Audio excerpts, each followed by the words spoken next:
తుఫాన్ ప్రభావంతో పంటలు నష్టపోయిన రైతులను అన్ని విధాలా ఆదుకుంటామని మంత్రి గొట్టిపాటి రవికుమార్ తెలిపారు. బాపట్ల జిల్లా చీరాల్లో తుఫాన్ ప్రభావిత ప్రాంతాల్లో మంత్రులు కొల్లుసు పార్థసారథి, గొట్టిపాటి రవికుమార్, ఎమ్మెల్యే కొండయ్య పర్యటించారు. తొలుత ఓడరేవులో మత్స్యకారులతో మాట్లాడి సమస్యలు తెలుసుకుని అండగా ఉంటామని హామీ ఇచ్చారు. అనంతరం తీర ప్రాంతాల్లో కోతకు గురైన రహదారులను, పాపాయిపాలెంలో నీట మునిగిన పంట పొలాలను పరిశీలించారు. త్వరితగతిన పంట నష్ట వివరాలను సేకరించి రైతులను ఆదుకుంటామని మంత్రి గొట్టిపాటి రవికుమార్ తెలిపారు.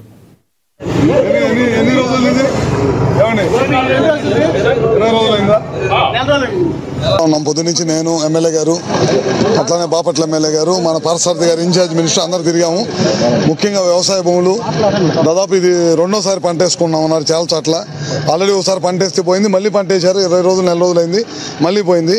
చాలా పెద్ద ఎత్తున పెట్లు పెట్టారు రైతులు, చాలా దెబ్బతిన్నారు. దాంతోపాటు సముద్ర తీరానికి వెళ్ళాము, అక్కడ కూడా చాలా కోతకు గురైంది.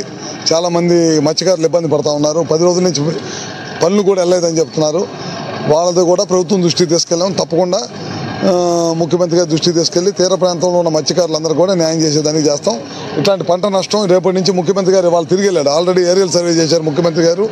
మళ్ళీ చాలా చోట్ల ఆగి ప్రజలను పలకరించి వెళ్ళాడు.